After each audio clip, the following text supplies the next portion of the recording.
Bonjour et bienvenue dans ce nouvel épisode de notre série spéciale Low Tech.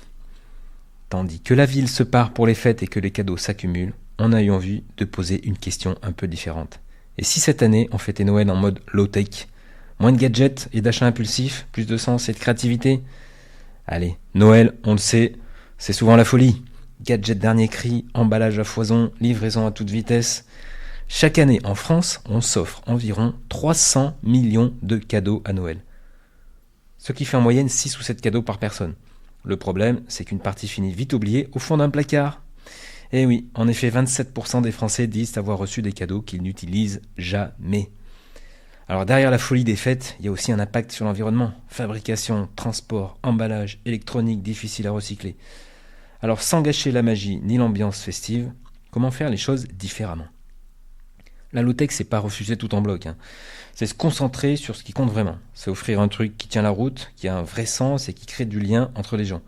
Ça peut être un objet fait à la main, un outil simple mais pratique, ou même une activité à faire ensemble. Allez, quelques idées. Un kit pour faire ses propres bougies ou produits de nettoyage. Un atelier pour apprendre à réparer des objets ou une activité cuisine zéro déchet. Un objet fait par un artisan du coin, conçu pour durer. Ou même un cadeau qui ne s'achète pas. Une promenade dans la nature, une virée à vélo, du temps passé ensemble. Et s'il s'agit d'un cadeau que l'on ne peut pas faire soi-même, choisir quelque chose de facilement réparable, et pas trop high-tech. Bon, en gros, un Noël low-tech, c'est remettre un peu de simplicité et de joie dans nos fêtes de fin d'année. Alors, qu'est-ce que tu fais pour les vacances? Et si on utilisait notre temps libre et on transformait notre logement en atelier créatif? La philosophie low-tech, c'est aussi ça, c'est remettre les mains dans le cambouis et créer avec ce qu'on a sous la main, en faisant preuve d'astuce et d'imagination. Aujourd'hui, plein d'associations, d'organisations proposent des ateliers, des idées originales et des tutos pour apprendre à créer, à réparer ou à transformer des objets. Quelques suggestions pour Noël. Un kit do it yourself, pourquoi pas un mini jardin ou un kit pour fabriquer ses propres produits de beauté ou d'entretien. Des objets simples et utiles, faits à partir de matériaux de récup, des supports pour plantes, des bougies, des tabliers ou encore des sacs réutilisables. Ou même des activités, des ateliers à partager, un cours de cuisine, un atelier de bricolage pour réparer des objets, à faire en famille ou entre amis. Créer soi-même, c'est tester, se planter, ça arrive, mais c'est apprendre et partager des bons moments. Toutes ces idées partagent une même vision.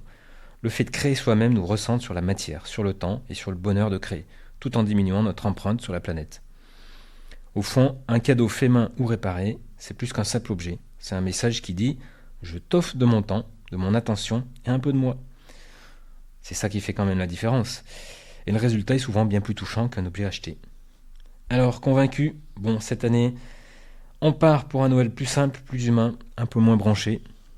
Offrir différemment, c'est prendre soin du monde, réduire notre empreinte tout en gardant la joie des fêtes. Alors si ça vous tente, notez bien le 31 janvier 2026, là les clients vous invitent à la journée clé, climat, logement, énergie, qui se concentrera cette année sur la low-tech. Venez rencontrer des experts, voir des démos, des acteurs locaux pour cultiver cette envie d'un quotidien plus simple, plus sobre, plus inventif.